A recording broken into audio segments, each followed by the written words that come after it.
ప్రభువుని బట్టి ప్రేమించి ప్రభువు ప్రేమలో మీరందరూ ఎంతో దివ్యమైనటువంటి సంతోషాన్ని అనుభవించాలని, అది మాత్రమే కాకుండా నిత్య జీవం కొరకు మీరందరూ ప్రయత్నం చేయాలని, ఇంతటితో ముగిసిపోతున్నటువంటి జీవితం కాదని ఒక సత్యాన్ని మీ ముందుకు తేవాలని ఒక చిన్న ప్రయత్నం ఈ సువార్త కూడిక ద్వారా చేయాలని ఒక ఆలోచనతో ఉన్నాం. అందుకు మీరందరూ కూడా మమ్మల్ని ప్రేమించి మాతో సహకరించాలని, మమ్మల్ని ప్రేమతో అర్థం చేసుకోవాలని కూడా బ్రతిమలాడుతూ మనం ఈ రాత్రి వాక్య భాగంలోకి ప్రవేశిద్దాం. మనిషి తన జీవితం, మనిషి తన జీవన ప్రమాణం, మనిషి తన వాస్తవిక జీవం అనే వాటి మీద ఈ మనిషి ఎంతసేపు ఆలోచించకుండా తానున్నదే శాశ్వతమైనటువంటి లోకమని, తానున్నది మాత్రమే శాశ్వతంగా నిలిచిపోతుందని, తన జీవితం పూర్తి స్థాయిలో ఈ భూమి ఉన్నంత వరకు కూడా ఉంటుందనే ఒక అపోహతో మనిషి నడుస్తున్నాడన్నది వేళ ప్రతిదినం మనం చూస్తున్నటువంటి సత్యమే. మన భారతీయ సాంప్రదాయ ప్రకారం మన పూర్వం అనేక మంది వేల సంవత్సరాలు బ్రతికినటువంటి మహాద్రష్టలు ఉన్నారని, అంటే మహర్షులు ఉన్నారని ఒక అభిప్రాయం మనలో ఉంది. అప్పటి వాళ్ళు అంతకాలం బ్రతికితే మరి ఇప్పటి వాళ్ళు ఎందుకు అంతకాలం బ్రతకలేకపోతున్నారు అనే ఒక ప్రశ్న తప్పకుండా ప్రతి మనిషికి ఎదురై తీరాలి. అప్పటి వాళ్ళలో ఎంతో నీతి ఉంది, ఎంతో నిజాయితీ ఉంది, నమ్మకం ఉంది, ఒకరికి ద్రోహం చేయనటువంటి స్వచ్ఛమైనటువంటి జీవన విధానం ఉంది. కానీ నేటి లోకంలో, నేటి పరిస్థితుల్లో అలాంటివి ఎంత మాత్రం కనిపించటం లేదు. ఎందుకంటే మనిషి తనని తాను మోసం చేసుకుంటున్నాడు. తనని తాను మోసం చేసుకోవడం మాత్రమే కాకుండా తన పొరుగు వారిని కూడా మోసం చేస్తున్నాడు, తన గ్రామస్తుల్ని మోసం చేస్తున్నాడు, తన దేశాన్ని మోసం చేస్తున్నాడు. తద్వారా యావత్తు లోకంలో తాను గొప్పని అనిపించుకోవాలని ఒక దురభిప్రాయంతో నడుస్తున్నాడు. ఇది మనిషి జీవితానికి వాస్తవం కాదు. అందుకని మనిషి తాను చేయాల్సినటువంటి ప్రయత్నం ఏమిటంటే, ఉన్నంత మట్టుకు నువ్వు భక్తిని ఏదో కొనసాగిస్తున్నావు, ఏదో భక్తిలో ఉన్నావు, నాకు ఎలాంటి అభ్యంతరం లేదు. నువ్వు ఎవరినో పూజిస్తున్నావు, నాకు ఎలాంటి ఇబ్బంది లేదు. కానీ ఒక్కటి మాత్రం గుర్తుపెట్టుకోవాలని ఈ రాత్రి మీ అందరినీ నేను చేతులు జోడించి బ్రతిమలుతున్నాను. మనం క్రైస్తవులు అయితేనే పరలోకం వెళతాం, క్రైస్తవులు కాకపోతే పరలోకం వెళ్ళం అనేటువంటి భావాన్ని మొట్టమొదట విడిచిపెట్టండి. దేవుడు అనే మాట వస్తే ఆయన నీకైనా నాకైనా, లేక దేవుడనే వ్యక్తి తెలియకుండా మంచి జీవితాన్ని జీవిస్తున్న వాడికైనా, లేక దుర్మార్గుడికైనా ఒకటే న్యాయం తీర్చేవాడై ఉండాలి అన్నది దేవుడు అనే మాటకి అర్థం. కనుక దేవుడు అనేటువంటి ఆ మాటలో ఉన్న వాస్తవాన్ని మనం నేర్చుకునే ప్రయత్నం చేద్దాం. దేవుడు ఎంత ప్రేమిస్తున్నాడు, ఎంత ప్రేమామయుడు అనడానికి క్రైస్తవుల దగ్గర ఒక కొలమానం ఉంది. క్రైస్తవుడు దాన్ని అర్థం చేసుకుంటాడు. కానీ అందరూ అర్థం చేసుకోవాలని నియమమేమీ లేదు కదా. నన్ను బాగా అర్థం చేసుకునే ప్రయత్నం చేయండి. రాత్రి ఒక సులువైనటువంటి విషయాన్ని సూక్ష్మంగా చెప్పాలని చిన్న ప్రయత్నం చేస్తున్నాను. గట్టిగా అరిచి చెప్పొచ్చు, హడావుడిగా చేయొచ్చు, కానీ అది సువార్తకు సంబంధించిన విషయం కాదు. మనం చాలా నెమ్మదిగా సౌమ్యంగా వెళ్ళాలని, అందరికీ కూడా అర్థమయ్యేట్టుగా మనం నడవాలని ఒక చిన్న ప్రయత్నం చేస్తున్నాం.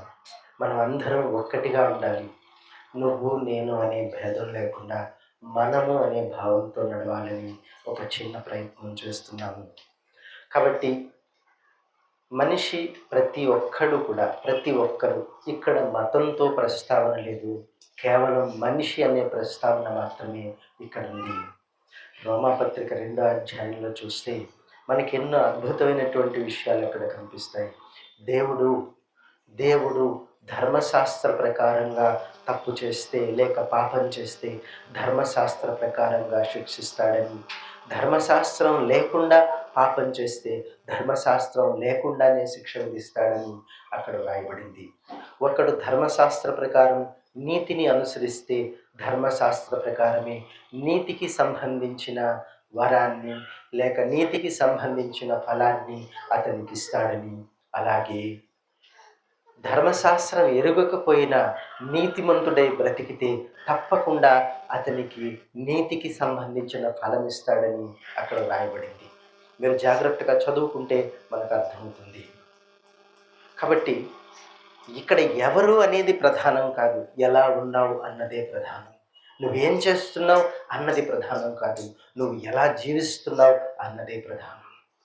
ఈ ప్రధానమైనటువంటి విషయాన్ని ఏ మతస్థుడు మర్చిపోకూడదు. అందరూ ఒక్కటే, అంత ఒక్కటే. ఎందుకంటే అందరిలోనూ ప్రవహిస్తున్నది అదే రక్తం, అందరినీ నడిపిస్తున్నది అదే ఆత్మ, అదే ప్రాణం. కాబట్టి ఆ ప్రాణం ఎక్కడి నుంచి వచ్చిందో, ఆ ప్రాణానికి మూలమైంది ఎవరో ఆయనే దేవుడు అనే ఒక అర్థం ఉంది. కాబట్టి ఆ మూలమైనటువంటి వాడిని చేరుకోవడానికి మనిషి ప్రయత్నించాలి. ఆ మూలంగా ఉన్నటువంటి వ్యక్తిని చేరుకొని ఆ వ్యక్తిలో ఉన్నటువంటి ఆనందాన్ని అనుభవించాలి. ఆయన శాశ్వతంగా ఉంటున్నాడు, మనం మాత్రం అశాశ్వతంగా ఉంటున్నాం. మనం కొంతకాలమే ఉంటున్నాం, ఆయన చిరకాలం ఉన్నాడు, యుగాల ఆరంభం నుంచి ఉన్నాడు, యుగ సమాప్తి వరకు ఉన్నాడని వాక్యం చెప్తోంది. ఒకవేళ ఆయన లేకపోతే అనే మాటకొస్తే, వాస్తవంగా హేతువాదం అనేటువంటి ఒక వాదం ఉంది భూమి మీద. అందులో ఉన్న వాళ్ళందరూ చిన్న చితక మనుషులు కాదు, వాళ్ళు చాలా జ్ఞానం కలిగినటువంటి వాళ్ళు, చాలా చదువుకున్నటువంటి వాళ్ళు. మనమెవ్వరం కూడా వాళ్ళతో సరిపోము. అంత వ్యక్తిత్వం కలిగినటువంటి వాళ్ళు, చాలా విశేషమైనటువంటి జ్ఞానం కలిగినటువంటి వాళ్ళు, అనేకమైనటువంటి గ్రంథాలు తిరిగేసి వాటన్నిటిలోంచి వాస్తవాల్ని తెచ్చి, ఇదిగో చూడు, నీ గ్రంథం ఇలా ఉంది చూసావా, ఇందులో ఉన్న దాన్ని నువ్వు సరిచేసుకోలేకపోతున్నావు, నువ్వు నాకేం చెప్తావు, ముందు దీని సంగతి ఏమిటో చెప్పు, నీ దేవుడు వాస్తవం కాదు, నువ్వు వాస్తవం కాదు అని చెప్పి ఒక ప్రయత్నం వాళ్ళు చేస్తున్నారు.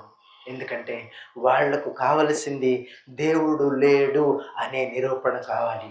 కానీ వాళ్ళు ప్రయత్నిస్తున్నది ఏమిటంటే, వాళ్ళు అడుగుతున్న ప్రశ్నలు ఏమిటంటే, దేవుడు లేడు అనడం నేను అంటున్నాను, ఒకవేళ ఉన్నాడని నువ్వు నిరూపిస్తే, నువ్వు రుజువు చేయగలిగితే నేను ఒప్పుకుంటాను అనే ఒక సమ్మతం కూడా అందులో కనిపిస్తుంది, అందులో అంగీకారం కనిపిస్తుంది.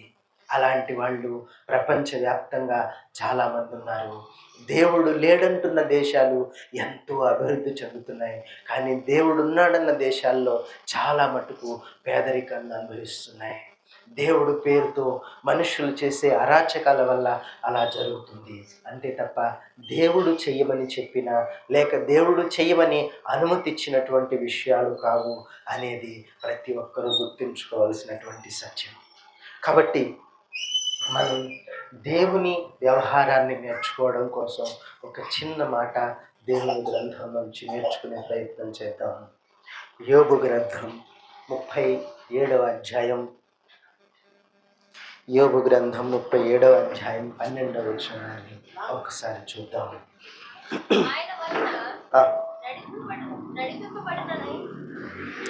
యోబు గ్రంథం 37వ అధ్యాయం 12వ వచనాన్ని ఒకసారి చదువుకుందాం.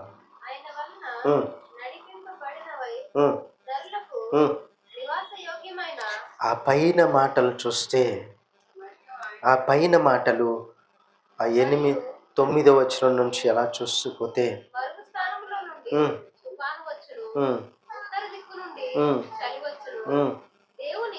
దేవుని ఊపిరి వలన మంచు పుట్టును, జలముల పైభాగమంతయు గట్టిపడును. మరియు ఈ మాటలు చూడండి, ఈ మాటలు చూడండి, చాలా ఆలోచనతో నేర్చుకోండి. దేవుడు అనటం చాలా చిన్న మాట కాదది. చాలా విశేషమైనటువంటి సంగతి. ఒక మంచుని చూపిస్తూ దేవుడిని గూర్చి వివరిస్తున్నాడు. ఒక వర్షాన్ని చూపిస్తూ దేవుడిని గూర్చి తెలియచేస్తున్నాడు. ఈ హేతువాదులందరికీ కూడా, నాస్తికవాదం చేసే వాళ్ళందరికీ కూడా ఒక ప్రశ్న ఎప్పుడు మనం వేస్తూ ఉండాలి. అదేమిటంటే, ఎవరు లేకుండా, ఎవరు నియమించకుండా ఈ భూమి ఎలా నడుస్తోంది? ఏ శక్తి లేకుండా ఈ భూగోళం ఎలా నిర్మాణమైంది? ఏ శక్తి ఆధారం లేకుండా ఈ భూమి మీద అన్ని వసతులు ఒక మనిషికి ఎలా లభిస్తున్నాయి అనే ప్రశ్న ఎప్పుడూ వేస్తూ ఉండాలి. ఒక వాతావరణం భూమి మీదకి ఎలా వచ్చింది? ఒక వాతావరణం భూమి మీదకి ఎలా వచ్చింది? ఆ వాతావరణం అలా ఉండాలని భూమిని ఎవరు నిర్మించారు? ఆ భూమి మీద వర్షం ఈ ఈ ప్రాంతంలో కురవాలి, ఆ ప్రాంతంలో కురవకూడదని ఎవరు నియమిస్తున్నారు? ఈ భూమి మీద ఒక భాగం ఎప్పుడు సగభాగం చీకటిలో ఉండాలని, సగభాగం వెలుతురులో ఉండాలని ఎవరు నిర్మాణం చేశారు? ఏ విధంగా నిర్మాణమైంది? అసలు ఈ భూమి శూన్యంలో ఎలా వేలాడుతోంది? ఏ ఆధారంతో ఈ భూమి అలా 360 రోజుల నాటికి అలా సూర్యుడి చుట్టూ ఒకసారి తిరిగి వస్తుంది అనే విషయాన్ని ఎవరైనా చెప్పగలిగితే బాగుండు అని చూస్తున్నాను నేను. ఏ ఆధారం ఉంది? నీ చేతిలో ఒక బంతి తీసుకొని దానికి ఒక తాడు కట్టి నీ చేతితో నువ్వు తిప్పుతూ ఉంటే అది దారం ఆధారంతో తిరుగుతోంది, ఆ తాడు ఆధారంతో తిరుగుతోందని నీకు తెలుస్తుంది. కానీ ఏ ఆధారంతో ఈ భూమి అలా సూర్యుడి చుట్టూ తిరుగుతోంది? ఏ ఆధారంతో భూమి అలా సూర్యుడి చుట్టూ తిరుగుతోందో చెప్పగలరా? ఏ ఆధారం ఉంది? వేటికి ఒక గ్రహానికి మధ్యనున్న దూరం ఎంత? భూమికి చంద్రుడికి మధ్యనున్న దూరం ఎంత? ఆ దూరాన్ని బట్టి చంద్రుడికి భూమికి మధ్య జరుగుతున్న ఆ సంబంధం ఏమిటి? వాటి మధ్య జరుగుతున్న ఆ ఆ ఫిజికల్ క్యారెక్టర్స్ ఏమిటి? ఆ చర్యలేమిటి? ప్రతిచర్యలేమిటి? ఒక నెల రోజుల్లో చంద్రుడిని కంటికి కనబడకుండా పోవడం ఏమిటి? మరొక 15 రోజుల్లో ఆ చంద్రుడు తెల్లని కాంతి పులుముకొని నీ కంటికి కనిపించడం ఏమిటి? ఇదంతా ఎలా సాధ్యమవుతోంది? ఇదంతా ఎలా సాధ్యమవుతోంది అంటే శాస్త్రవేత్తలు అంటున్నారు, భూమి సూర్యుడి చుట్టూ తిరుగుతోంది, చంద్రుడు భూమి చుట్టూ తిరుగుతున్నాడు, కాబట్టి ఇది సాధ్యమవుతోంది అంటున్నారు. అలా తిరిగేట్టుగా చేసింది ఎవరు?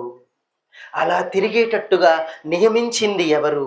అలా తిరిగేటట్టుగా సిద్ధపరిచింది ఎవరు? అలా తిరిగేటట్టుగా నిర్మాణం చేసింది ఎవరు అన్నది మనం తప్పకుండా నేర్చుకోవాల్సినటువంటి అవసరం ఉంది. అలా నియమించింది ఎవరు అంటే మనకి ఆధారం, జవాబు ఏమిటంటే ఎవరో, ఏదో ఉంది, లేక ఉన్నాడు. ఏదో ఉంది అని మాత్రమే తెలుస్తోంది. ఆ ఉన్నదాన్ని ఆ ఉన్నదాన్ని గ్రహించే జ్ఞానం ఏ మనిషికి ఉంటుందో ఆ మనిషిని గూర్చి సంస్కృతంలో ఏమన్నారంటే వేదో వేదోహ బ్రహ్మణ అని చెప్పారు.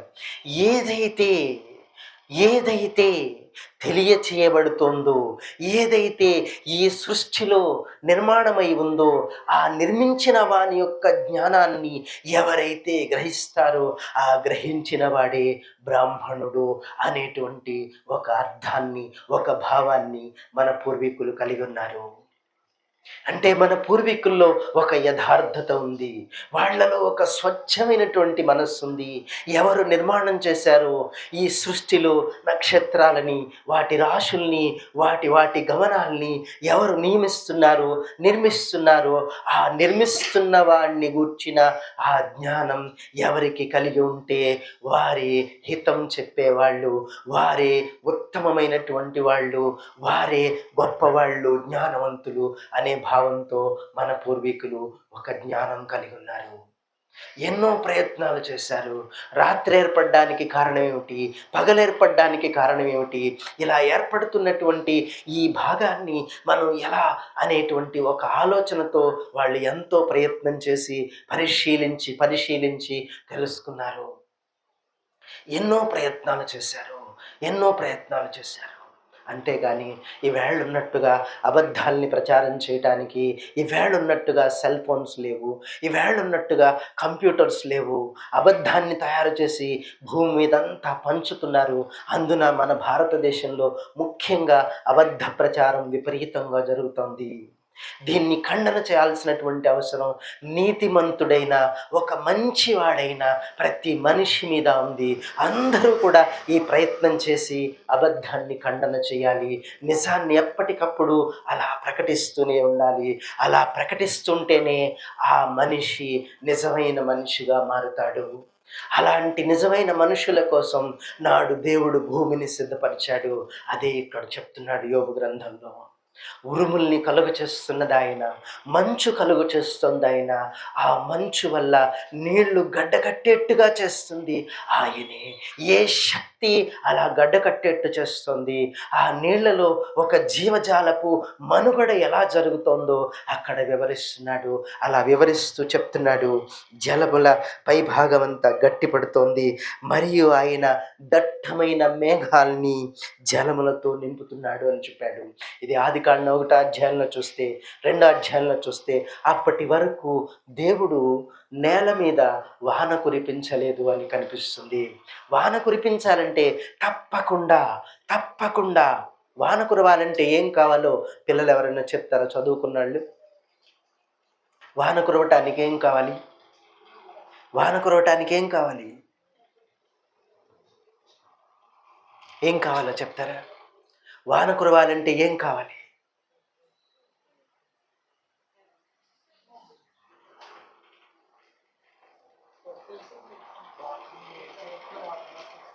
ఒక వేపరైజేషన్ రావాలి, ఒక ఎవాపరేషన్ జరగాలి, ఒక వేడి పుట్టాలి.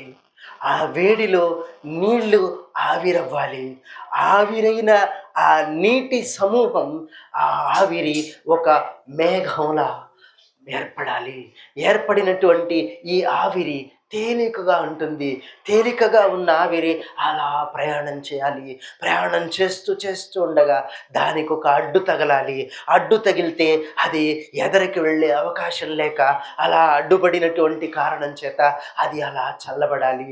చల్లబడి చల్లబడి దాంట్లో ఉన్న ఆవిరిలో ఉన్న నీళ్లు అలా వర్షంలా కురవాలి అనేటువంటి ఒక ఎవాపరేషన్ సిస్టమ్ని దేవుడు ఎప్పుడో తయారు చేశాడు. ఇదంతా అర్థమవుతోందండి? ఇదంతా అర్థమవుతుందా? ఇది సైన్స్, ఇది సైన్స్. ఈ సైన్స్ ఈవేళ తరానికి చాలా చాలా ఎంత సులువుగా అర్థమవుతుందో అంత సులువుగా అర్థమవుతుంది సైన్స్ వేళ. ఈ ఎవాపరేషన్ సిస్టమ్ లేకపోతే, ఆ ఆవిరి అవ్వడం అనేటువంటి సిస్టమ్ కావాలంటే ముందు ఏముండాలి? వేడి ఉండాలి. వేడితో పాటు నీరు కూడా ఉండాలి. అందుకే దేవుడు మొట్టమొదట పంచభూతాలని సృష్టి చేశాడు. పంచభూతాలని సృష్టి చేశాడు. గాలిని, నీటిని, వాయువుని, వేడిని, అగ్నిని చేశాడని పేతురుపత్రిక 2 పేతురుపత్రిక 3వ అధ్యాయం 10లో కనిపిస్తుంది. కాబట్టి మనం చాలా విశేషమైన సంగతుల్ని బైబిల్ గ్రంథంలోంచి నేర్చుకోవచ్చు. బైబిల్ ఎంతో విచిత్రమైనటువంటి గుణం కలిగి ఉంది. అదేమిటంటే ప్రతి మనిషిని తన దగ్గరికి చేర్చుకోగలదు. ప్రతి మనిషిని కూడా ఆ దేవుని రాజ్యంలోకి చేర్చగలదు అంటానికి అనేకమైనటువంటి ఉదాహరణలు బైబిల్ గ్రంథం నుంచి మనం తెచ్చుకోవచ్చు. కనుక భూమిని ఇక్కడ చెప్తున్నాడు యోబు గ్రంథంలో. ఆ 12 ఇంకా చదవండి 12లో చదవండి త్వరగా చదవండి.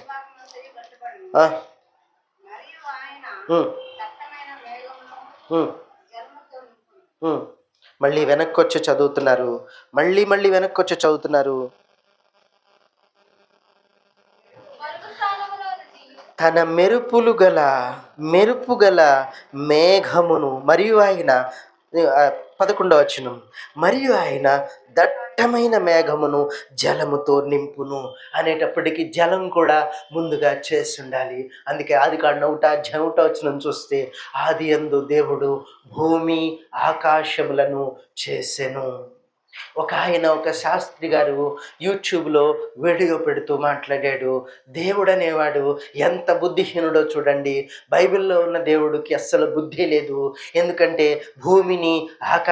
ముందు భూమిని చేశాడట, తర్వాత ఆకాశాన్ని చేశాడట అని ఒక వెర్రి మాట మాట్లాడుతున్నాడు. రెంటిని కలిపి చేశాడని ఇక్కడ మనకి బోధ చేస్తుంది దేవుని గ్రంథం. భూమి ఆకాశములను, అది ఏకవచనం కాదు, రెంటిని కలిపి చెప్తున్నాడు. భూమిని ఆకాశములను చేసెను, భూమిని ఆకాశములను చేసెను.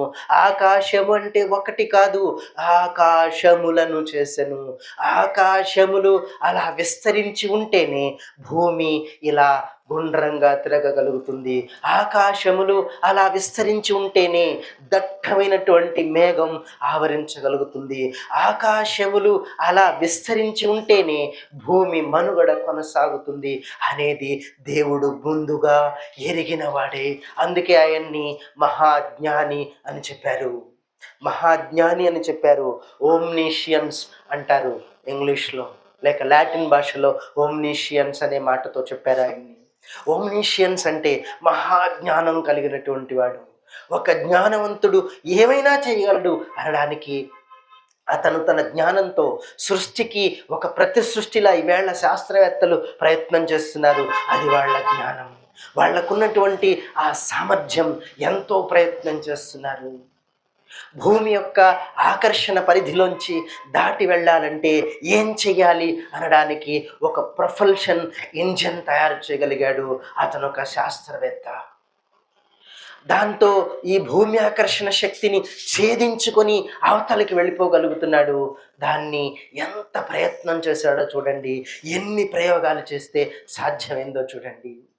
దానికంటే ముందు 19వ శతాబ్దం ఆరంభంలో రైట్ బ్రదర్స్ విమానాన్ని కనుక్కున్నారు అనటానికి వాళ్ళు ఎంత ప్రయత్నం చేశారో తెలిసిన.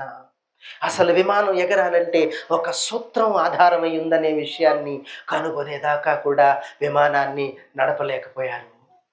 ఆ సూత్రం ఏమిటి?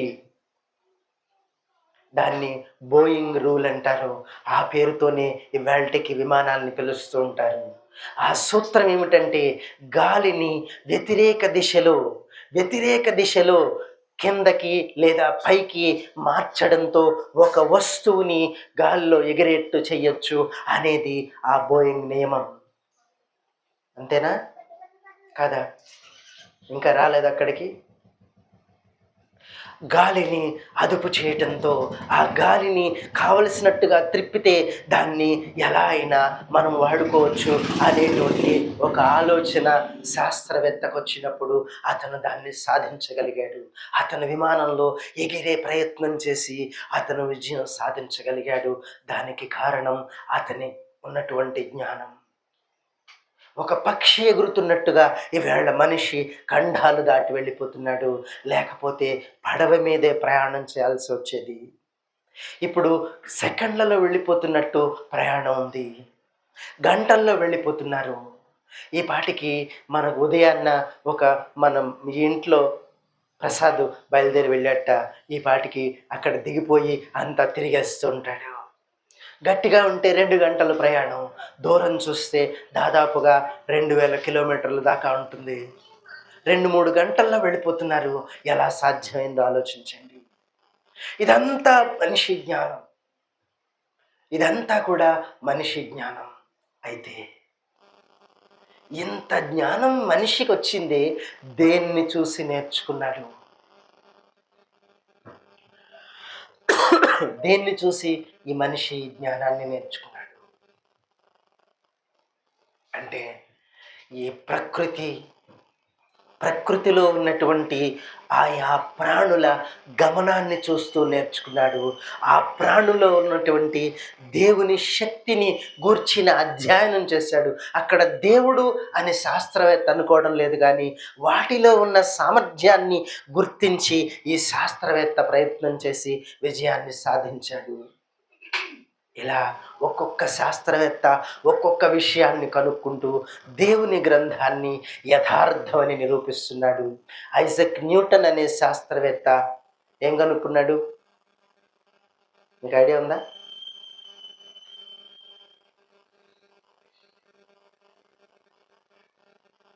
ఆయన కనుక్కున్నదే భూమికి ఉన్న ఆకర్షణ శక్తి.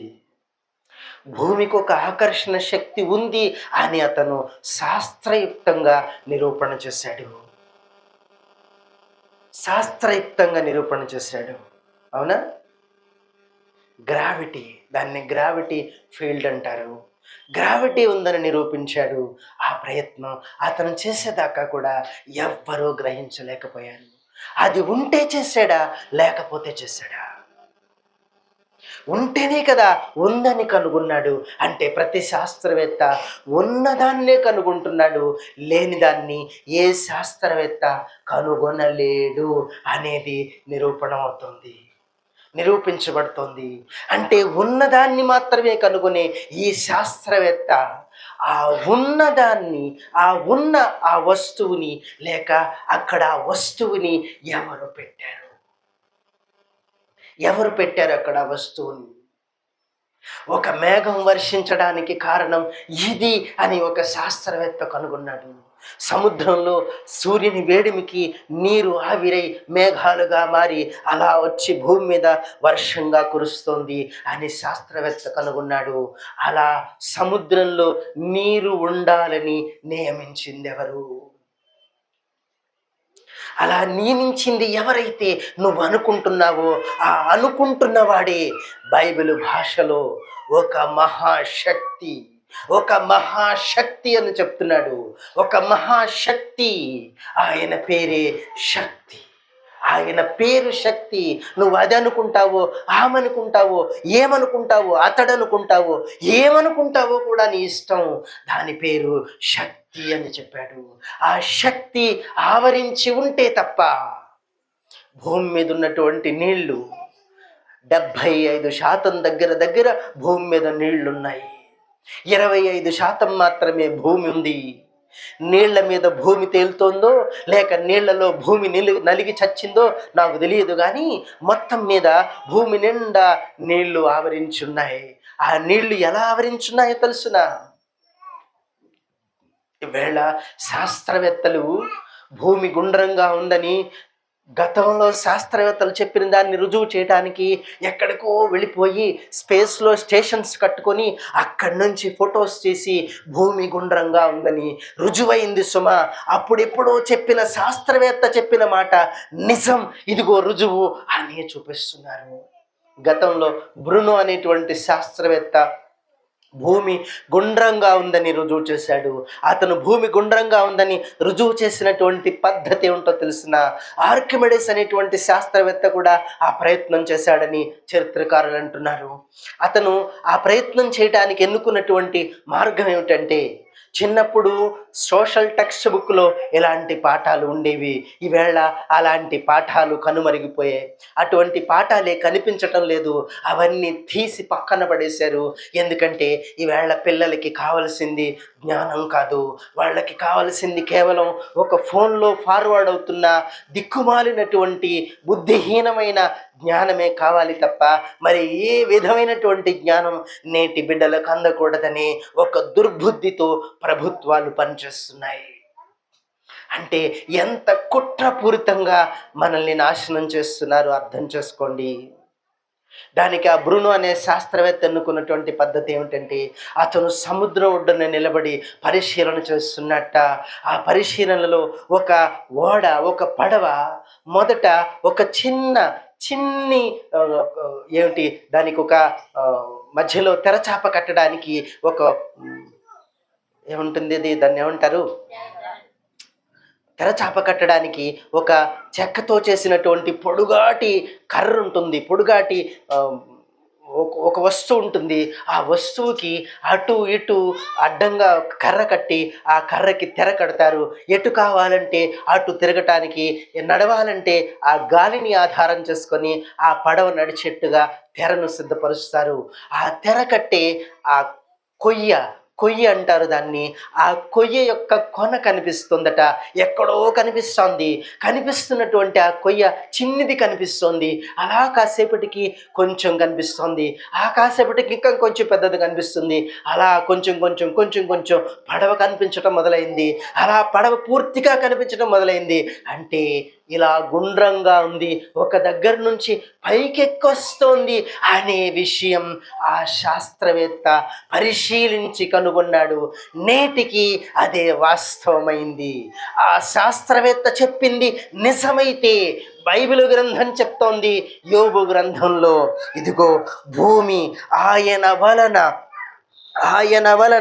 నడిపింపబడినదై, ఆయన వలన నడిపింపబడినదై. చూడండి, నడిపించడం అనే మాటలో ఎలాంటి అర్థం ఉందో ఆలోచించండి. ఈ సువార్త కూడికల్ని ఏర్పాటు చేయడానికి గల కారణం ఏమిటంటే, దేవుడు ఎంత ప్రేమతో ఈ భూమిని సిద్ధపరిచాడు, ఎంత ప్రేమతో ఈ భూమి మీద మానవ జాతిని సృష్టించాడు అనే విషయాన్ని లోకానికి తెలియచెప్పాల్సిన అవసరం ప్రతి క్రైస్తవుడి మీద ఉంది. అందుకే ఈ ప్రయత్నం చేస్తున్నాం. మీరెక్కడా కూడా ఇలాంటి సంగతులు వినరు. ఇవేవి బైబిల్కు సంబంధించినవి కావని సేవా విధానం ఈవేళ భూమి మీద ఉంది. సైన్స్ని అబద్ధమనే వాళ్ళు ఈవేళ ప్రచారకులుగా ఉన్నారు. సైన్స్ని కొట్టిపారేసే దైవ సేవకులని చెప్పుకునే వాళ్ళు ఉన్నారు. సైన్స్ బైబిల్ని గొప్ప చేస్తోంది. సైన్స్ బైబిల్ని ఇంకా ఆకాశం అంతా ఎత్తున ఎత్తి చూపిస్తోంది. అంటే సైన్స్కి మూలం దేవుడే అని చెప్తా ఉంది దేవుని గ్రంథం. ఎంత విశేషం ఉందో చూడండి, ఎంత విశేషం ఉందో చూడండి. దేవుని వలన, ఆయన వలన నడిపింపబడినదై, ఆయన వలన నడిపింపబడినదై నరులకు నడిపించడం. ఆయన వలన నడిపించబడుతున్నదేమిటో అక్కడే వ్రాయబడింది. నరులకు నివాసయోగ్యమైనటువంటి భూగోళమును అని చెప్పాడు. గోళం అంటే గుండ్రము అని అర్థం. గుండ్రము అని అర్థం. చరిత్ర పుట్టకమునుపు, చరిత్రకారులు గ్రంథాలు వ్రాయకమునుపు దేవుడనేవాడు ఈ భూమి మీద మనిషిని ఎన్నుకున్నప్పుడు ఒక భక్తుడికి అర్థమైంది భూమి గోళంగా ఉందని. భక్తిపరుడు చూడగలుగుతున్నాడు, అతను నీతిపరుడై చూడగలుగుతున్నాడు. గమనించండి జాగ్రత్తగా. యోబు అనేటువంటి ఈ భక్తుని గ్రంథంలో మనకి కనిపిస్తోంది. ఎలీహు అనే ఒక సామాన్యమైనటువంటి మనిషి ద్వారా దేవుడు చెప్తున్నాడు. ఎంత అద్భుతమైనటువంటి సైంటిఫిక్ రీజన్స్ ఇక్కడ చూపిస్తున్నాడో చూడండి. భూమిని గోళంగా చేసేట. భూమిని గోళంగా చేసేట.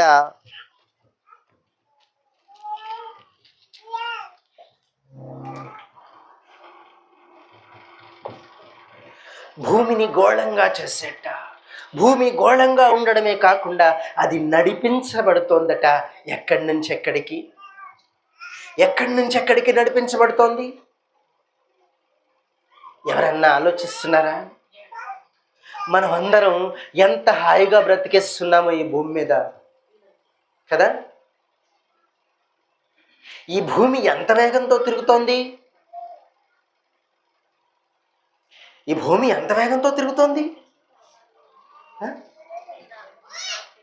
అప్రాక్సిమేట్గా శాస్త్రవేత్తల అంచనాలు, వాళ్ళ ప్రయోగాల ప్రకారంగా తేలిన ఫలితం ఏమిటంటే సుమారుగా 16,000 కిలోమీటర్ల వేగంతో, గంటకు 16,000 కిలోమీటర్ల వేగంతో తిరుగుతోందిట భూమి.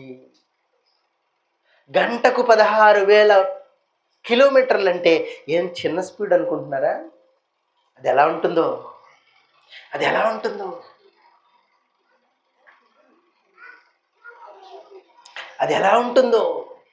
ఆ స్పీడ్ ఎలా ఉంటుందో తెలుసా?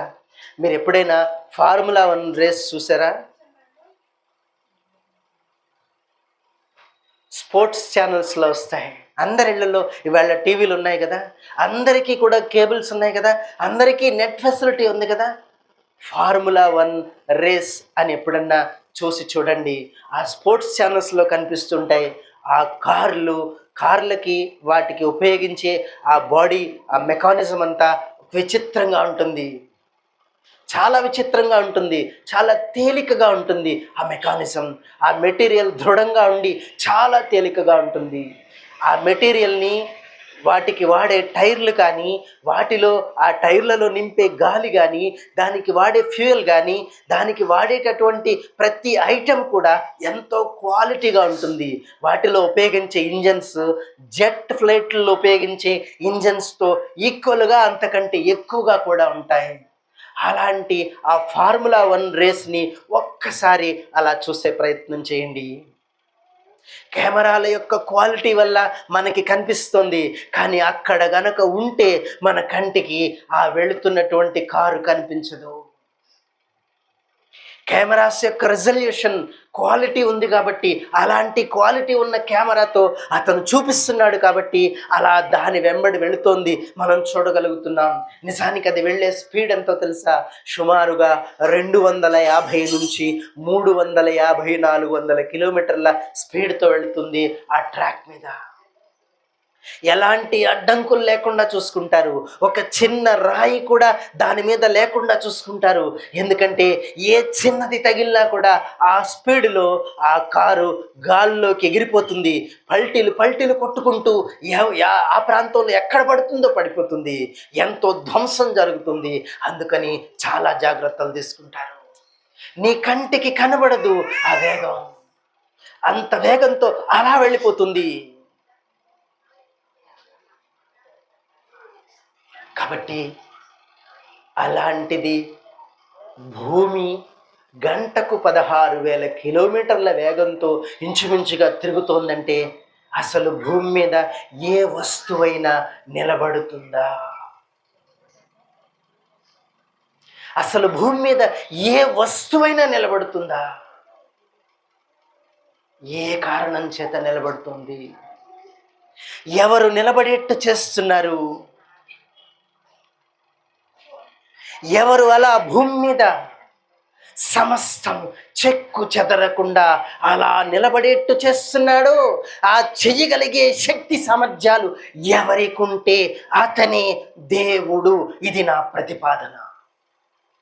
అలా చేయగలిగే శక్తి ఎవరికుంటే ఆ శక్తే దేవుడు లేక దేవత. నీ ఇష్టం, ఏమన్నా అనుకో. నువ్వు కదలకూడదు. భూమి ఇంత వేగంతో తిరుగుతుంటే నువ్వు ఏదో హాయిగా మంచం మీద అటు ఇటు దొర్లుతున్నావు, నీకేం తెలియనట్టు. ఇంట్లో చపాతీలు చేస్తారు కదా ఆడాళ్ళు, చపాతీలు చేస్తున్నట్టు ఆ కర్ర దొరుకుతున్నట్టు అటు ఇటు దొరుకుతున్నావు. మంచం మీద పడుకుని దొరుకుతావు, కింద పడుకుని దొరుకుతావు, నీకేమీ తెలియట్లే ఎలా జరుగుతోంది ఇదంతా. ఒక రోజులో అలా విశ్వాన్ని ఒక చుట్టేస్తున్నావు. 24 గంటల కాలంలో విశ్వాన్ని అలా ఒక చుట్టొచ్చేస్తున్నావు. ఎన్ని చూసేస్తున్నావో నీకేం తెలుసు? ఏం జరుగుతుందో? నీకు ఏమీ తెలియకుండా, నీకు ఏ నొప్పి కలగకుండా, నీకు ఎలాంటి బాధ లేకుండా నిన్ను అలా నడిపిస్తున్నది ఏమిటో అదే దేవుడు. అదే నా ప్రతిపాదన. ఆ దేవుడు మనిషికి యోగ్యంగా ఉండాలని మొట్టమొదట నీటిని సృజించాడు. నీళ్లు అనేది ప్రధానము, నీరే జీవానికి మూలము అని సైన్స్ చెప్తా ఉంది. అవునా కాదా? నీరే జీవానికి ప్రధానము, అదే మూలము. కాబట్టి సైన్స్ నిజమైతే, సైన్స్ రుజువు చేస్తున్న బైబిల్ గ్రంథం ఇంకా నిజమయ్యింది అని చెప్పటానికి ఈ ప్రయత్నం చేస్తున్నాం. ఇందులో ఒకరిని విమర్శించాలన్న కోరిక మాకు లేదు, ఒకరిని తక్కువ చేయాలన్న కోరిక మాకు లేదు. అందరూ మాకు సమానమే, అందరూ మాకొక్కటే, ఎవ్వరైనా కూడా ఒక్కటే. కాకపోతే సైన్స్ అనేది ఎంత వాస్తవమో, సైన్స్ రుజువు చేస్తున్న దేవుడు కూడా అంతే వాస్తవం అన్నది ఈవేళ ఒక చిన్న ప్రయత్నం చేస్తున్నాను. కాబట్టి భూగోళమును సిద్ధపరిచాడు అంటే ఎన్ని సిద్ధపరుస్తున్నాడో చూడండి, ఎన్ని ముందుగా నియమిస్తున్నాడో చూడండి, ఎన్ని ముందుగా నిర్మాణం చేస్తున్నాడో చూడండి. వాటన్నిటినీ నిర్మాణం చేసి ఆఖరణ మనిషిని చేస్తున్నాడు. అందుకే భూగోళము మీద నివాసయోగ్యం చేశాకే మనిషిని నిర్మించాడని ఆదికాండం 1వ అధ్యాయంలో కనిపిస్తుంది. ముందు మనిషి నిర్మాణానికి మనుగడ సిద్ధం చేయాలి. ముందు మనిషికి కావలసినవన్నీ సిద్ధపరచాలి. ముందు మనిషికి కావలసినవన్నీ భూమి మీద తయారు చేయాలి అంటే ముందు నీరు కావాలి, నీటి వెనక భూమి కావాలి, భూమి మీద వెలుగు కావాలి, భూమి మీద చీకటి కావాలి, భూమి మీద వాతావరణం కావాలి, భూమి మీద విత్తనాలు కావాలి, భూమి మీద గడ్డి మొలవాలి, భూమి మీద వృక్షాలు మొలవాలి, భూమి మీద సమస్త జీవజాతులు ముందుగా సిద్ధపడాలి. ఆ తర్వాత వాటిని ఆధారం చేసుకొని అనగా పంచభూతాధారమైన మానవ కోటి యొక్క మనుగడ ఆరంభం అవ్వాలని బైబిల్ గ్రంథంలో దేవుడు ముందుగా అన్నిటినీ నిర్ణయించుకొని ఆయన చేసి వ్రాయించాడని ఆదికాండం 1వ అధ్యాయం చెప్తా ఉంది. ఏమండి, ఇవన్నీ మీకు కొత్తగా ఉన్నాయి కదా? మీకు అవన్నీ కొత్తగా ఉన్నాయి కదా? చెప్పండి ఏమిటి? ఒకసారి టైం చూడండి ఎంత అయిందో. ఎందుకంటే టైము ఖచ్చితంగా మనకి కావాలి. కాబట్టి ఆ దేవుడు అన్నీ సిద్ధపరిచాడు, అన్నిటినీ ఏర్పాటు చేశాడు మనిషి మనుగడకు. ఏది తక్కువ చేయలేదు. సముద్రంలో జీవజాతులు తక్కువ కావడం లేదు, భూమి మీద ప్రాణికోటి తక్కువ కావడం లేదు. మనిషి దేన్ని తినగలడో అవన్నిటినీ ముందుగా సిద్ధపరిచాడు. ఆ తర్వాత మనిషిని సిద్ధం చేశాడు. మనిషి వాటన్నిటినీ వాటన్నిటినీ అనుభవించు, వాటన్నిటితో సుఖంగా ఉండు, వాటన్నిటితో సౌఖ్యంగా ఉండి పాపం మాత్రం చెయ్యకు అని ఒకే ఒక్క నియమాన్ని పెట్టాడు. మనిషి పాపం చేసి దేవుని యొక్క సాన్నిధ్యాన్ని కోల్పోయాడు. కాబట్టి మనిషిని అలా సిద్ధపరిచినటువంటి దేవుడు తాను సృష్టించుకున్న ఈ మనిషిని మరలా తిరిగి తన హక్కును చేర్చుకోవాలని ఒక ప్రగాఢమైనటువంటి కోరికతో ఆయన ఒక ప్రయత్నం చేశాడు. ఆ ప్రయత్నం మన భారతీయులు కూడా ఎంతో విశేషంగా వ్రాసుకున్నారు. అందులో ఒక మాట ఈ పూట నేను చెప్తాను. భవిష్య పురాణం అని ఒక పురాణం ఉంది మన వాంగ్మయంలో. అందులో 19వ అధ్యాయం 3వ వచనంలో ఒక మాట వ్రాసి ఉంటుంది. ఈశపుత్రం మాం విద్ధి కుమారగర్భస్య సంభవం అని రాసింది. ఈశ అంటే ఈశ్వర శబ్దార్థ. ఈశ్వర శబ్దం అంటే పోషకుడు అని అర్థం, పరిపాలకుడు అని అర్థం. కాబట్టి ఎవరైతే పరిపాలిస్తున్నాడో సామవేదం ప్రకారంగా ప్రజాపతి అంటారు. ప్రజాపతిర్ధే యజ్ఞం యజ్ఞర్వే అని చెప్పాడు. ప్రజాపతి యజ్ఞం కావాలని రాస్తుంది. ప్రజాపతిర్ యజ్ఞ అని రాస్తుంది సామవేదంలో. కాబట్టి ఇలాంటి మాటలన్నీ ఒక చోటకి చేర్చుకొని చూస్తే అర్థమవుతోంది, మన పూర్వీకులలో ఒక నీతిమంతమైనటువంటి ఆలోచన ఉంది కనుక వారు ఎలాంటి మాటలు రాశారు. వాళ్ళకి తల వంచి నమస్కరించాలి, వాళ్ళకి తప్పకుండా తల వంచి నమస్కరించాలి. వాళ్ళందరూ ఎంతో నీతిగా ప్రయత్నించారు కనుక వాళ్ళకి అలా సృష్టిని చూస్తుంటే ఎదురవుతున్న అనుభవాలు గ్రంథస్థం చేశారు. వాళ్ళు మంచివాళ్ళు. నేటి అప్రయోజకమైనటువంటి విద్యలు అభ్యసిస్తున్నటువంటి మూర్ఖులైన వాళ్ళని కూడా అబద్ధంగా మారుస్తున్నారు. మన పూర్వీకుల్ని కూడా అబద్ధికులుగా మారుస్తున్నారు. వాళ్ళ వ్రాతల్ని కూడా తారుమారు చేస్తున్నారు. వీళ్ళ అజ్ఞానంతో వాళ్ళ జ్ఞానాన్ని పటాపంచలు చేస్తున్నారు. అలాంటి వాళ్ళు వీళ్ళ భూమి మీద పెచ్చిపోతున్నారు. వాళ్ళదే రాజ్యంగా ఉంది.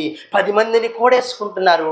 10 మందితో కలిసి దౌర్జన్యం చేసైనా సరే తామనుకున్న దాన్ని ఎదుటివారి తల మీద తల బద్దలు కొట్టైనా సరే అందులో నింపాలని ఒక దుర్బుద్ధితో ప్రయత్నం చేస్తున్నారు. అలాంటి వాళ్ళందరూ కూడా ఇలాంటి విషయాలు గుర్తుపెట్టుకోవాలి. ఏ గ్రంథం చదవరు, బైబిల్ చదవరు, ఇతరత్తర గ్రంథాలు చదవరు, ఏ గ్రంథాల్ని ముట్టుకోరు, ఎవరో చెప్పిన మాటల్ని వాస్తవాలని నమ్ముతారు. ఆ ప్రయత్నాలు చేయకండి. నేను అనేకమైనటువంటి గ్రంథాలు చదివితే నాకు తెలుస్తున్న విషయం ఏమిటంటే, నువ్వు ఎక్కడికెళ్ళు నాకు ఎదురవుతున్నది ఒకటే, సదేవా ఏష ఆత్మానాం జనిత ప్రజానాం అని చెప్పాడు. ఎక్కడికి వెళ్ళినా నాకు ఎదురవుతూనే ఉంది. సహ్ అంటే అతడు, లేక ఆ అనే అర్థం వస్తుంది. అతడు, ఆ దేవుడు, దేవా అంటే దేవుడు, ఆ దేవుడు తన నుంచే యావత్తు లోకాన్ని సృష్టి చేశాడు సుమా అని ఒక విశ్వాసం, ఒక నమ్మకం మన పూర్వీకుల్లో ఉంది. మన పూర్వీకుల్లో ఉంది. వాళ్ళందరికీ తెలిసినటువంటి ఒక వాస్తవ విషయం ఏమిటంటే, ఎవరో నడిపిస్తున్నారు, ఆయన ఉన్నాడు అనేటువంటి ఒక భావంతో ఉన్నారు, ఉంది అనేటువంటి ఒక భావంతో ఉన్నారు. వాళ్ళందరూ కూడా చాలా నీతిపరులు గనక అటువంటి వారికైనా దేవుడు అవకాశం ఇస్తాడే కానీ నీలాంటి వాళ్ళకి, నేటి దుర్బుద్ధి కలిగినటువంటి వాళ్లకు మాత్రం ఎట్టి అవకాశం ఇవ్వడు అనేది రోమాపత్రిక 2వ అధ్యాయంలో మనం నేర్చుకోవచ్చు. మీరు ఇంటి దగ్గరికి వెళ్ళాక చదువుకోండి. ఆ రోమపత్రిక 2వ అధ్యాయంలో చక్కని మాటలు రాస్తున్నాయి. ఎవరి హృదయం ధర్మశాస్త్రమైనట్టుగా, ఇక్కడ ధర్మము అనగా దైవోపదేశం అని అర్థం. దేవుడు ఉపదేశిస్తున్నట్టుగా వాళ్ళ హృదయాల్లోంచి ఇది మంచి, ఇది చెడు, ఇది చెయ్యొచ్చు, ఇది చేయకూడదు అని నిర్ధారణ చేసుకునే ఒక గుణం ప్రతి మనిషిలో పెట్టాట. ఆ మనిషి తనంత తాను నిర్ణయం చేసుకోగలడట. ఇది మంచిది కాదు, ఇది మంచిది అని నిర్ణయించగలడట. ఆ గుణం, ఆ వివేకం ప్రతి మనిషిలో ఉందిట. ఆ వివేచించుకున్న మనిషి తన హృదయంలో దైవోపదేశాన్ని, దైవ గ్రంథాన్ని పాటిస్తున్నట్టుగా తాను ప్రవర్తిస్తే చాలట దేవునికి. అంటే ఇప్పుడు దైవోపదేశంలో త్రాగుబోతులుగా బ్రతకమని లేదు. అది ఏ గ్రంథం అన్నా చూడండి, ఏ మతం అన్నా చూడండి, త్రాగుబోతులుగా బ్రతకమని లేదు, దొంగలుగా బ్రతకమని లేదు, మోసగాళ్లగా బ్రతకమని లేదు, వ్యభిచారం చేస్తూ బ్రతకమని లేదు, భయంకరంగా బ్రతకమని లేదు, నాశనం చేస్తూ బ్రతకమని లేదు. అన్నీ బోధిస్తున్నది ఒకటే వాస్తవం. బైబిల్ చెప్తా ఉంది, ఇలాంటి మాటలు బైబిల్ గ్రంథంలో తప్ప మరి ఇంకెక్కడా దొరకవు. నీ హృదయమే దేవుని గ్రంథమైనట్టు మారిపో ముందు, తర్వాత ఏం చెయ్యాలో దేవుడే నిర్ణయిస్తాడు నిన్ను. అలాంటి వాళ్ళ కోసం దేవుడు ఒక ప్రయత్నం చేశాడు. ఆ ప్రయత్నమే పాపాత్ముడైనటువంటి మనిషిని, మరణానికి లోనైన ఈ మనిషిని తప్పకుండా మరణం నుంచి విడిపించాలంటే ఒక ఆయన అవసరం అవుతున్నాడు. ఆయనే ఈశపుత్రం. ఈశ్వరపుత్రం. నువ్వేమన్నా అనుకో, నీ ఇష్టం. కానీ ఈశ్వర అంటే నాకు తెలిసిన సంస్కృత భాష ప్రకారంగా, నేను అధ్యయనం చేసిన గ్రంథాల ప్రకారంగా ఈశ్వర అంటే పోషకుడు, లేదా పరిపాలకుడు, లేదా రక్షకుడు. ఎవరైతే రక్షించగలిగినటువంటి సామర్థ్యం ఉందో ఆ సామర్థ్యం ఉన్న దేవుని కుమారుడు, దేవుని పుత్రుడు ఒక కన్యక గర్భాన్న ఉదయిస్తాడు అనేది మన భారతీయ వాంగ్మయం. అందుకే ఆ పూర్వీకులకి తల వంచి నమస్కరించాలి. అలా పుట్టిన వాడెవడైనా ఉన్నాడా భూమి మీద అని చూస్తే యేసు ప్రభువు కనిపిస్తున్నాడు. యేసు అనే మాటకు అర్థం తండ్రి, లేక యెహోవా అనే దేవుడు.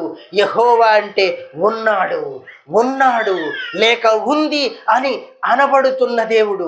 నువ్వు ఎక్కడికి వెళ్ళినా నీకు తారసపడాలి. చంద్రుడి మీదకి వెళ్తే తారసపడాలి, సముద్రం అట్టడుగు భాగాలకు వెళ్తే తారసపడాలి, గురుగ్రహం మీదకి వెళ్తే తారసపడాలి, శుక్రుడి మీదకి వెళ్తే తారసపడాలి, లేదు మార్స్ అనేటువంటి అంగారక గ్రహం మీదకి వెళ్తే తారసపడాలి, లేదు ఇతరత్ర ఇంకే గ్రహమైనా ఉంటే వాటి మీదకి వెళ్ళినా కూడా నీకు తారసపడాలి.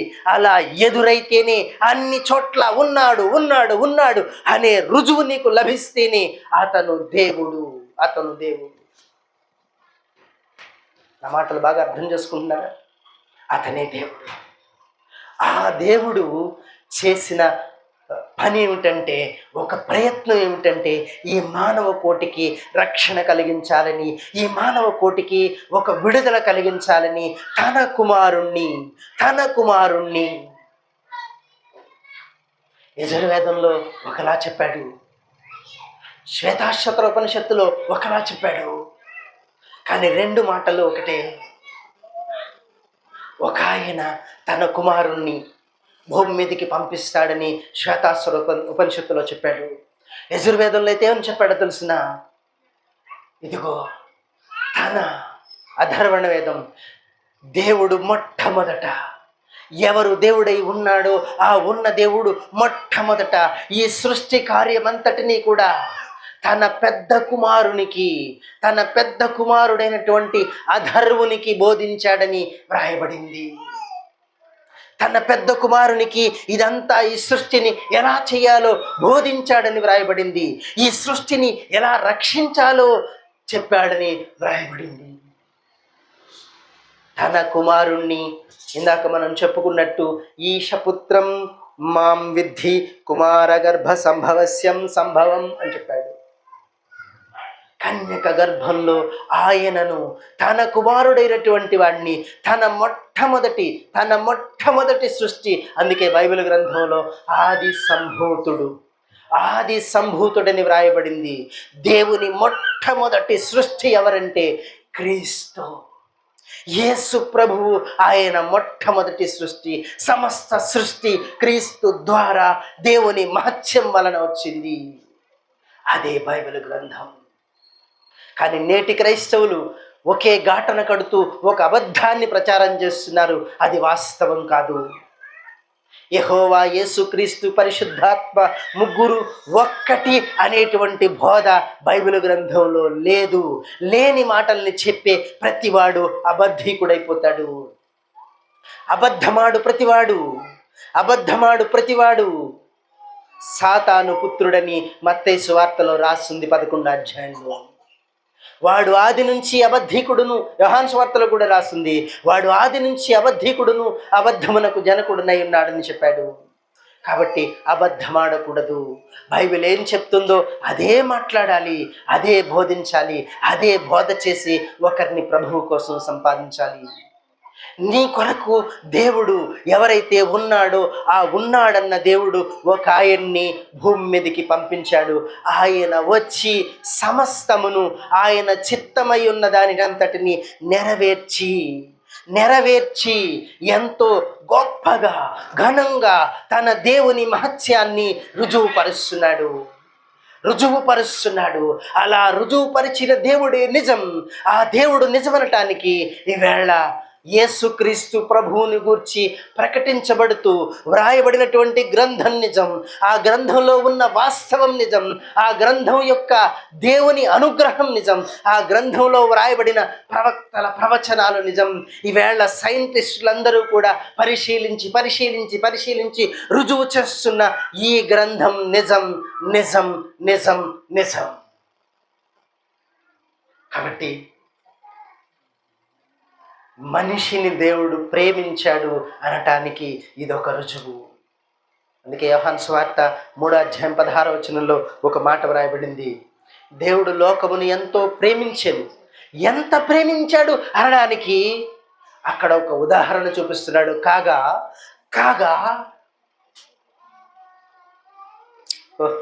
బైబిల్ తీయటానికి కూడా బాధపడుతున్నారండి మా వాళ్ళు.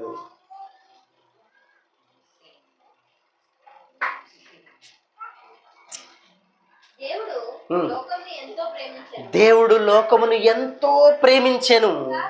కాగా ఏమిటి? కాగా ఎంత ప్రేమించాడు? కాగా అంటే ఏమిటి? నీ కడుపు నిండా అన్నం పెట్టాను. కాగా అంటే నీ కడుపు నిండా అన్నం పెట్టాను, కాగా నువ్వు తిన్నదానికి తగ్గట్టుగా ప్రవర్తించు అనే చెప్తున్నావా?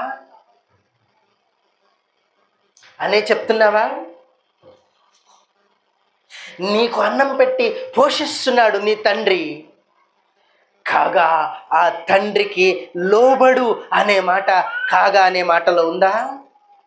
ఆ తండ్రి మాట విను అనే అర్థం ఉందా అందులో? ఇలాంటి మాటలు కూడా ఉంటాయండి. అవును, ఉంటాయి.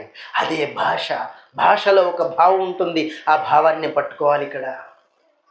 కాగా దేవుడు లోకమును ఎంతో ప్రేమించెను. కాగా అయితే ఆయన ప్రేమించినందుకు ప్రతిగా నువ్వేం చేయాలంటే, నువ్వు ఏం చేస్తే ఆ ప్రేమను పొందుకుంటావంటే అని చూపిస్తున్నాడు, అని అడుగుతున్నాడు, అని ప్రేమతో చెప్తున్నాడు ఆయన. ఆయన అనగా దేవుడైన యెహోవా అనబడుతూ, హెబ్రూ భాషలో యెహోవా అనబడుతూ ఉన్నాడని తెలుగు పదంతో చెప్పబడుతున్న ఆ దేవుడు ఉన్నాడన్న ఆయన అద్వితీయ కుమారుడుగా తన యొక్క ఏకైక, అద్వితీయ అంటే ఏకైక పుత్రుని, ఏకైక కుమారుని, తన అద్వితీయ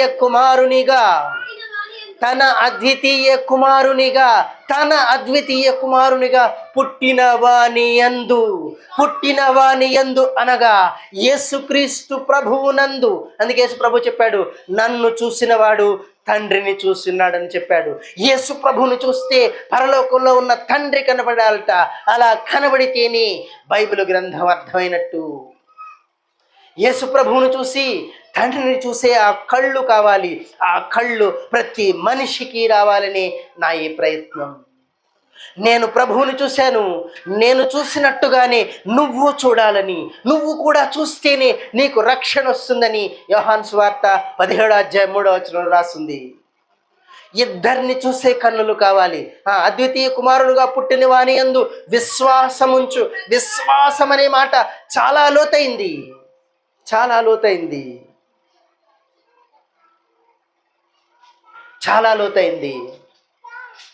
ఏమని విశ్వసిస్తావు? ఈ సృష్టికి కారణభూతుడతడు అని విశ్వసిస్తావా? Very good. అయితే ఆ సృష్టి పూర్తి భాత్యం దేవునిది, తన తండ్రిది, లేక ఉన్నాడన్న దేవునిది. ఆ ఉన్నాడన్న దేవుడు తన కుమారునికి ఇచ్చాడు. ఒక అధికారం ఈయన కలిగి ఉన్నాడనే విశ్వాసం అక్కడ కనిపించాలి. ఆ కుమారుణ్ణి ఆయన పంపాడు అనే విశ్వాసం నీలో ఉండాలి. 1 యోహాను పత్రిక 4:14 అనుకుంటాను, 14 కానీ 12 కానీ, అక్కడ ఏమని ఉంటుందంటే, యేసుక్రీస్తును లోకరక్షకుడుగా ఉండుటకు తండ్రి పంపుట మేము చూచి సాక్ష్యమిస్తున్నాము అని చెప్తున్నారు. కాబట్టి అంత వాస్తవికత అందులో ఉంది. ఇవన్నీ తెచ్చుకొని అందుకే ఈ సైన్స్ పాఠాన్ని ఈ రాత్రి మీకు చెప్పాను. కాబట్టి యేసుక్రీస్తుని విశ్వసించడం, ఎవరిని విశ్వసించడమట? ఆ తండ్రి ప్రేమను పొందుకోవడానికి యేసుక్రీస్తు ద్వారా మాత్రమే సాధ్యమవుతుందట. అందుకని పిలుస్తున్నాడు, రండి నా దగ్గరకు రండి, మీకు విశ్రాంతిని కలుగ చేస్తాను. నువ్వు విశ్వాసంతో వస్తే చాలు. నన్ను దేవుడు పంపాడని, ఉన్నాడన్న దేవుడు పంపాడని నువ్వు విశ్వసిస్తే నిన్ను నేను విశ్రాంతిలోకి తీసుకెళ్తానని మత్తయి సువార్త 11:25-26 రాశాడు. చూసుకోండి, మీరు జాగ్రత్తగా చూసుకోండి. కనబడుతుందా మీకు?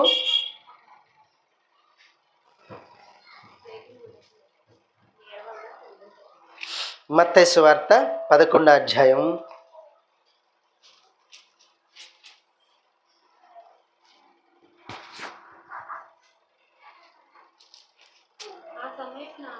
కాదు, ఈ మాట మనకు కనిపిస్తుంది. 11 కాదు,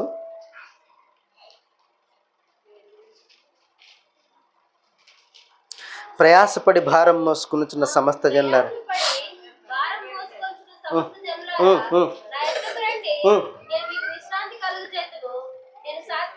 28-29 వచనాలు, 28-29 వచనాలు. ప్రయాసపడి భారం మోసుకుంటున్న సమస్త జనులారా నా యొద్దకు రండి, నేను మీకు విశ్రాంతి కలుగు చేస్తానని చెప్పాడు. రండి నా దగ్గరకు. పాడుతున్నారు కదా, రండి యేసుని యొద్దకు రమ్మనుచున్నాడు. రండి యేసుని యొద్దకు రమ్మనుచున్నాడు.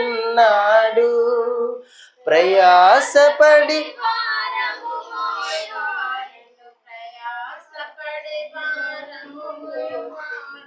ప్రభుని చెంతకు పరుగిడి రండి యేసుని యొద్దకు రమ్మనుచున్నాడు. రమ్మంటున్నాడు. రండి, వస్తేనే కదా మీకు లభించేది. అందుకే రండి అని పిలుస్తున్నాను. ఆ పిలుపుని మీకు అందించాలని ఈ రాత్రి కూడికి ఏర్పాటు చేశాం. మీరందరూ రావాలని, మిమ్మల్ని అందరినీ ప్రేమతో పిలుస్తున్న ప్రభువు పిలుపు మీకు అందించాలని ఈ ప్రయత్నం చేశాము. మిమ్మల్ని బాధపరచాలని కాదు, మీకేదో నష్టం కలిగించాలని కాదు, మీకు ఒక ప్రేమతో కూడిన దేవుని పిలుపు మీకు వినిపించాలని, దేవుని ప్రేమ మీకు తెలియచేయాలని ఒక చిన్న ప్రయత్నం చేశాం. అందరూ తప్పక ప్రభువు పిలుపుకు లోబడి రావాల్సిందేనని దేవుని వాక్యం చెప్తోంది. కాబట్టి మిమ్మల్ని అందరినీ ప్రేమతో పిలుస్తున్నాం, ప్రేమతో ఆహ్వానిస్తున్నాం. మీ ప్రాణ రక్షణ కొరకు, మీ ప్రాణాల్ని రక్షించుకోవడం కొరకు, నిత్య జీవం కొరకు, ఒక ముక్తి కొరకు, స్వర్గాన్ని పొందాలనేటువంటి ఒక కోరికతో మీరు ప్రభువు దగ్గరకు రావాలని ప్రభువు పేరు మనవి చేస్తున్నాను. అందుకే కన్యక గర్భాన్న పుట్టించాడు. ఒక విచిత్రమైన సంగతి చేసి నమ్మమంటున్నాడు.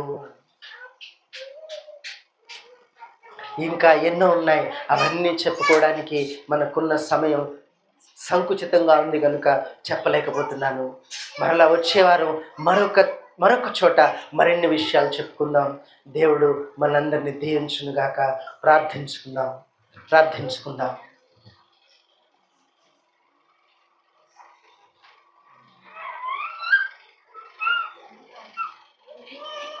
ప్రియ సహోదరుడా, సహోదరి, నిన్ను దేవుడు పిలుస్తున్నాడు సుమా. అయితే తప్పకుండా నువ్వు ఆ దేవుని పిలుపులు విని నువ్వు ఆయన వైపు చూడాలి.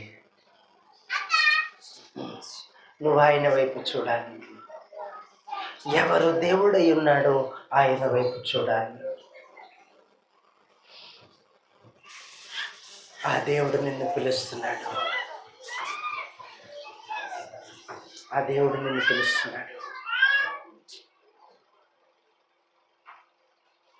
నీ ప్రయాసంతటి నుంచి కూడా నిన్ను విడిపించి నిన్ను నిత్య జీవం కొరకు సిద్ధపరచడానికి, నీకు ఒక ముక్తిని ఇవ్వటానికి ఆ దేవుడు తన కుమారుణ్ణి కన్యక గర్భాన్న పుట్టించాడు. అది మాత్రమే కాదు, ఆయనను మరణింపచేస్తేనే నీకు ఆ నిత్య జీవము, స్వర్గము ప్రాప్తిస్తుందని ఆయనను మరణింపచేస్తున్నాడు. తిరిగి పునరుజ్జీవాన్ని చేశాడు, నీకు ఆ పునరుద్ధానాన్ని పట్టుకొచ్చి ఇవ్వడం కోసం. రాబోతున్న ప్రభువు యొక్క ఆ ప్రేమ, ఆయన చేతిలో ఉన్న నిత్య జీవమనే దేవుని అధికారం నీ చేతిలో పెట్టి నిన్ను కూడా నిత్య జీవిగా మార్చాలని ఒక ప్రేమ పిలుపుతో నిన్ను పిలుస్తున్నాడు. ఆ పిలుపు విని నా ప్రియ సోదరి, నీ క్షేమం కొరకే, నిన్ను బాధపరచాలని కాదు, నీకేదో నష్టం కలిగించాలని కాదు, నీ ప్రాణం మీద ప్రేమతో, నీ ప్రాణంను రక్షించుకోవాలనేటువంటి ఒక ప్రగాఢమైన వాంఛతో ఈ కోడిక ఏర్పాటు చేశావు. నిన్ను చిన్నబుచ్చాలని కాదు, నిన్ను బాధపరచాలని కాదు, నీ మీద ప్రేమతో చేస్తున్నావు. కనుక ఒక్కసారి యోచించు. సర్వ సృష్టి నిర్ధారణ చేస్తుంది దేవుడు వాస్తవం. సర్వ సృష్టిలో మనిషికి సమస్తాన్ని అనుగ్రహిస్తున్నాడు, నా వైపు చూడు అని. కనుక ఒక్కసారి చూడు, ఒక్కసారి విను, ఒక్కసారి ఆయన దగ్గరకు రా. ప్రార్థించుకున్నాం. ప్రేమ కలిగిన తండ్రి, పరిశుద్ధుడా, మీ ఘనమైన నామానికి స్తుతులు, స్తోత్రాలు.